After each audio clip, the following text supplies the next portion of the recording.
ऐसे चलाएगा तो क्या करेंगे। वहाँ चले जाते ना, फ्रंट में बढ़िया रहता भैया, कैमरा आपका हिलेगा सारा, आगे निकल जाओ क्या।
जो बात करे देश की जरूरत है, हक की जो बात करे देश देता हिम्मत है। युवाओं में जाकर एक जज्बा जगाकर हम नौकरियां पक्की करेंगे। किसानों के हक में जुड़े हम रहेंगे, हर एक की तरक्की करेंगे। आबादी है आधी पर हक पूरा रखते हैं, घर भी चलाते कमाई भी करते हैं। भरोसा अंदाज बदल देगा, कैद के ख्याल को आजाद बदल देगा। हम साथ हैं, दो हाथ ये हालात बदल देगा। हम साथ हैं, दो हाथ ये हालात बदल देगा। नफे मुनाफे के आगे चलेंगे तो हिस्सा अधिक का मिलेगा। सीने की हिम्मत को मेहनत की कीमत से ज्यादा का सिक्का मिलेगा। घर घर प्रगति की रफ्तार बदल देगा, कैद के ख्याल को आजाद बदल देगा। हम साथ हैं, दो हाथ ये हालात बदल देगा। हम साथ हैं, दो हाथ ये हालात बदल देगा। जज्बात की ये बात नहीं, बात हिस्सेदारी की। हो जात की ये बात नहीं, बात भागीदारी की। हर पिछड़े हुए का ये हाथ पकड़ लेगा, हर पिछड़े के साथ चलेगा। हर बात जो खिलाफ है वो बात बदल देगा, कैद के ख्याल को आजाद बदल देगा। हम साथ हैं, दो हाथ ये हालात बदल देगा। हम साथ हैं, दो हाथ ये हालात बदल देगा।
हेलो हेलो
हेलो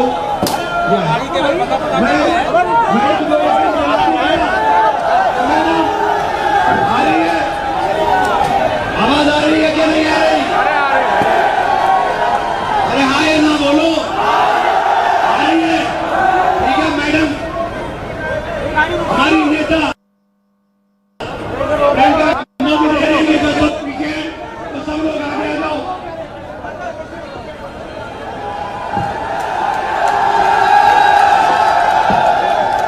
आवाज तो आ रही है, वोट आएंगे कि नहीं इनके? चल रहा है इन दोनों में से, ये चल रहा है, ये चल रहा है, कौन सा चल रहा है? ये सुनाई दे रहा है ये? जब भी मैं यूपी आती हूँ तो बहुत खुशी होती है। आपने बहुत सम्मान लिया, बहुत प्यार दिया। खासतौर से जैसे इमरान भाई कह रहे थे, पिछली बार भी मैं यहाँ आई थी तो बड़ा शो हुआ था। आज रामनवमी का दिन है, एक बहुत शुभ अवसर है, तो मैं और भी खुश हूँ कि आज मैं यहाँ आई हूँ। आप सबको मालूम होगा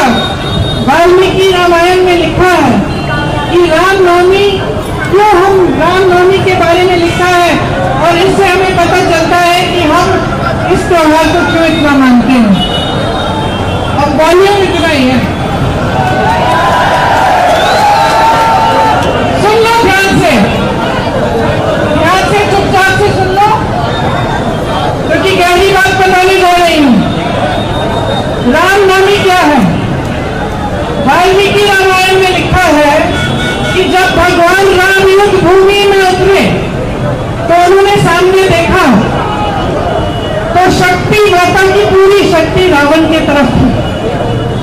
मायूस हुए भगवान राम, मायूस हुए कि ऐसा क्यों हो रहा है। तो मायूस होकर उन्होंने 8-9 दिनों की तपस्या की। उन्होंने अन्न छोड़ा, व्रत रखा और 9 दिनों के लिए उन्होंने माता की उपासना और आराधना की, ये समझने के लिए कि माँ शक्ति उनको क्यों दे रही है और ये शक्ति मेरे पास क्यों नहीं है। मैं आराधना करूंगा ताकि माँ की शक्ति मेरे पास आए।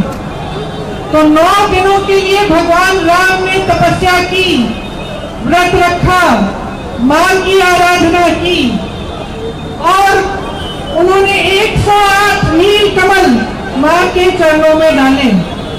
जब 108वें कमल को नील कमल को डालने का मौका आया 9वें दिन पर, तो माता ने उनकी परीक्षा ली।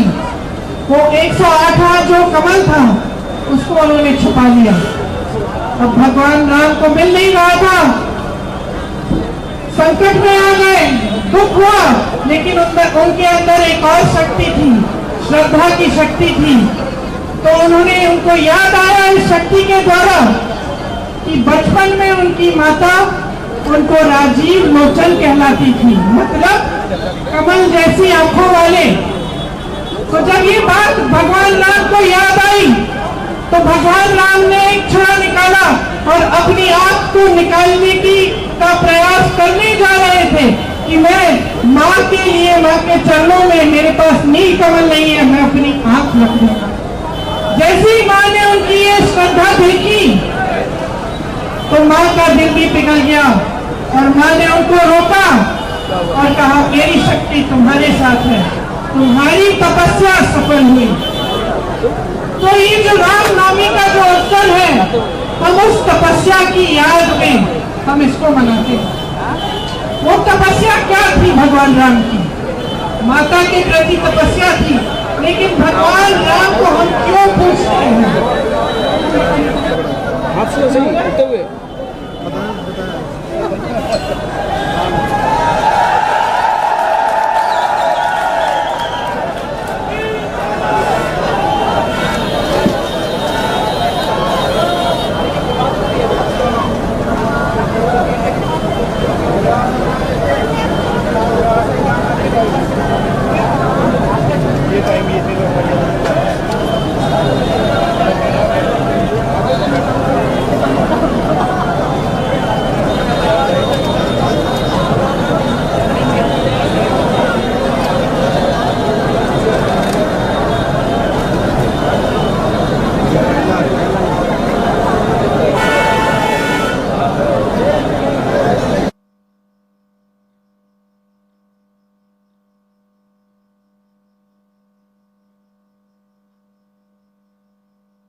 क्यों पूछते हैं आज?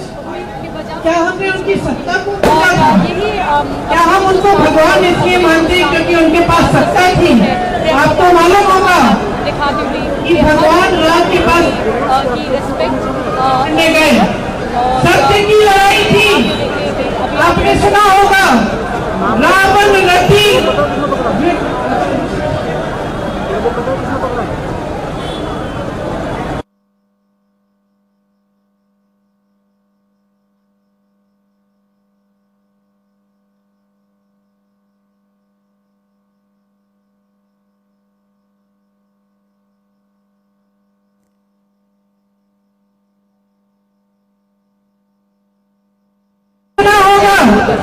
रावण रथी विरथ रघुवीरा।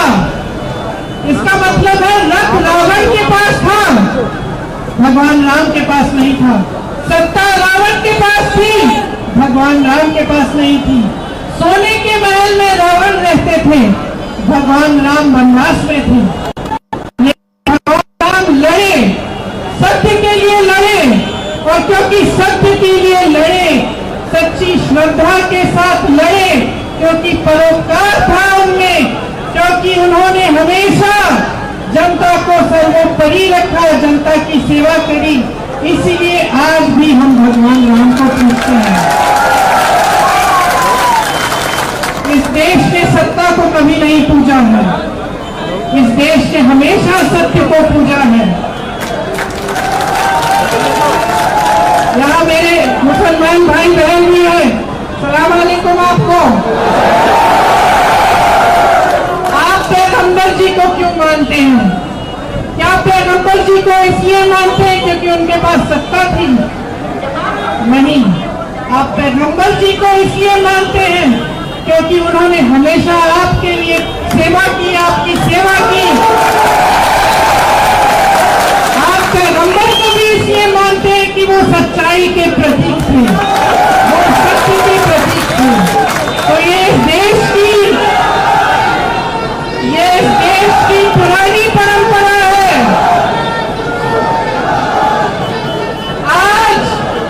आज को जो इस देश में सत्ता में बैठे हैं, वो माता के उपासक नहीं है, वो सत्य के उपासक नहीं है, वो शक्ति के उपासक नहीं है, वो सत्ता के उपासक है। वो सत्ता के लिए कुछ भी कर डालेंगे, सत्ता के लिए विधायकों को खरीदेंगे, सत्ता के लिए चुनी हुई सरकारों को गिरा देंगे, सत्ता के लिए बड़े बड़े उद्योगपतियों को इतना पैसा दिलवाएंगे, इतनी शौहरत दिलवाएंगे, इस देश की सारी संपत्ति दिलवाएंगे ताकि वो सत्ता में रह पाए। ये इस देश की परंपरा नहीं है, ये इस देश की सच्चाई नहीं है। इस देश की सच्चाई वो है जो आप जी रहे हैं, जो सत्ता में है वो देख ही नहीं पा रहे हैं। आज मोदी जी के इर्द गिर्द सिर्फ उनसे हाँ में हाँ मिलाने वाले लोग हैं। जितने अधिकारी हैं, जितने मंत्री हैं, जितने सांसद हैं, जितने मुख्यमंत्री हैं, उनके सब उनसे डरते हैं। सब उनकी सत्ता से डर के मारे उनको सच्चाई नहीं बताते। मोदी जी को ये मालूम भी नहीं होगा आज कि इस देश की जनता कितनी तड़प रही है, कितना संघर्ष कर रही है। इस देश की महिला के बारे में उनको ये नहीं मालूम है कि वो महिला जब दुकान जाती है सामान खरीदने के लिए, जब नवरात्रि का समय होता है, जब त्योहार होता है, जब कुछ सामान खरीदने के लिए जाती है, अपने बच्चों के लिए नए कपड़े, जूते, पूजा की सामग्री कुछ खरीदने के लिए जाती है तो खरीद नहीं पा रही है, महंगाई हो गई है।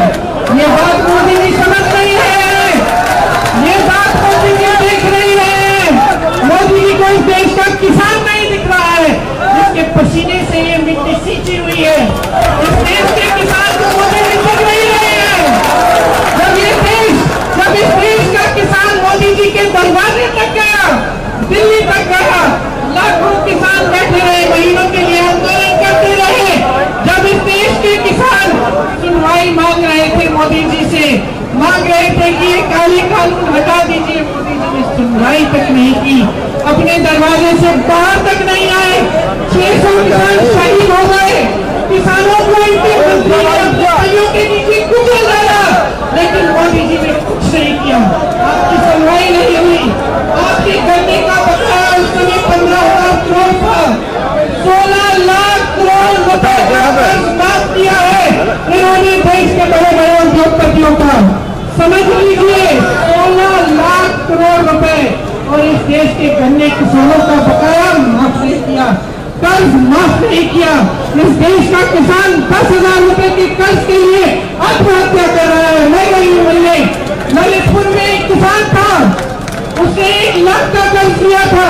मैं उसकी बेटी से मिली, रो रही थी, पिताजी खाद की लाइन में खड़े रहे, कर्ज चुकाना था, पैसे नहीं थे, खाद वितरण नहीं हो रहा था, लाइन में खड़े खड़े मर गए, खड़े खड़े गिर पड़े क्योंकि पानी नहीं पिया था, खाना नहीं खाया था, खड़े खड़े खाद के लिए खड़े रहे। उनका कर्ज मोदी जी ने बिठाया नहीं, माफ नहीं किया, लेकिन अदानी अंबानी के कर्ज 16 लाख करोड़ रुपए माफ हो गए। मोदी जी को कुछ दिख नहीं रहा है। अपने आप को कहते हैं कि मैं भ्रष्टाचार के विरोध अकेला लड़ रहा हूँ, देश से समर्थन मांगते हैं, फिर इलेक्टोरल बॉन्ड क्या है? मैं पूछना चाहती हूँ मोदी जी से। कल मोदी जी ने कहा कि अब ये इलेक्टोरल बॉन्ड जो है ये पारदर्शी है, सब जानते हैं कि किसने कितनी चंदा दी। अच्छा, तो फिर आपने स्कीम क्यों बनाई मोदी जी? आपने ये इलेक्टोरल बॉन्ड की स्कीम आप ही ने तो बनाई। आपने बनाई क्यों? कि सबके नाम गुप्त रहेंगे। फिर जब सुप्रीम कोर्ट ने कहा कि ये गलत स्कीम है, इस स्कीम से भ्रष्टाचार हो रहा है, मोदी जी की सरकार को कहा, बैंकों को कहा कि सूची निकालिए चंदा की।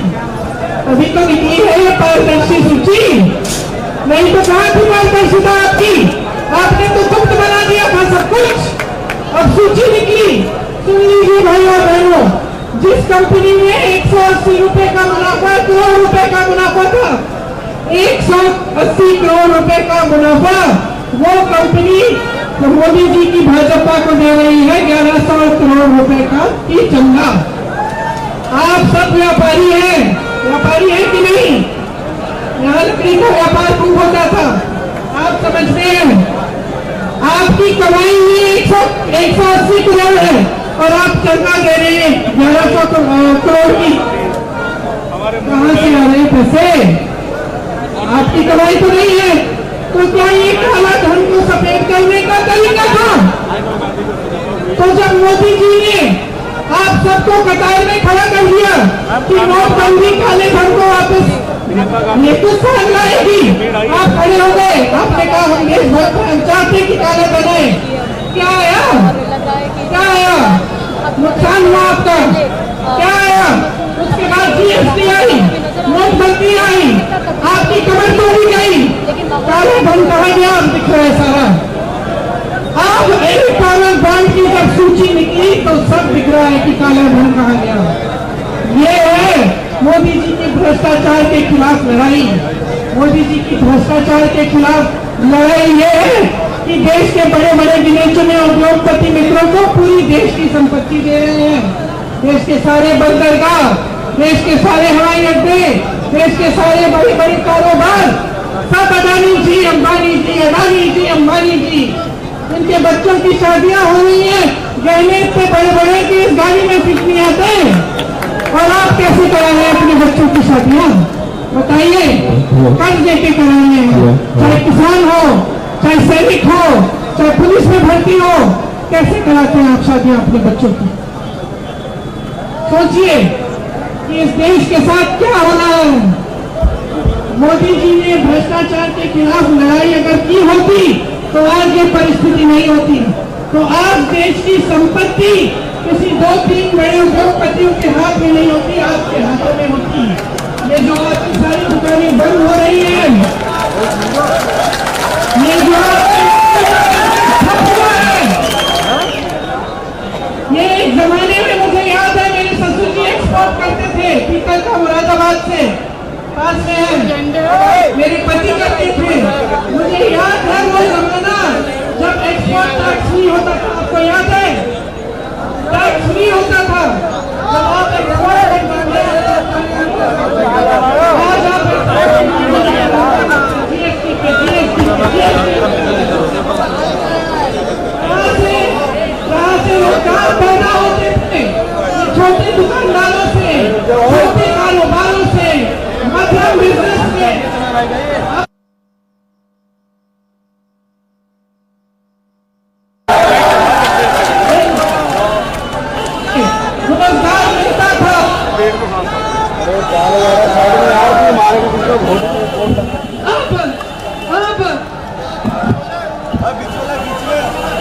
देखिए, जहाँ जहाँ से रोजगार पैदा होता, चाहे बड़े कारोबार हो जो बड़े बड़े उद्योगपति को दिए गए हैं, चाहे छोटे बिजनेस, मध्यम बिजनेस हो जैसे आपके यहाँ है, जो ठप हो रहे हैं, क्या करें? भीड़ हो गया ना, ज़्यादा जगह स्पेस नहीं होगा।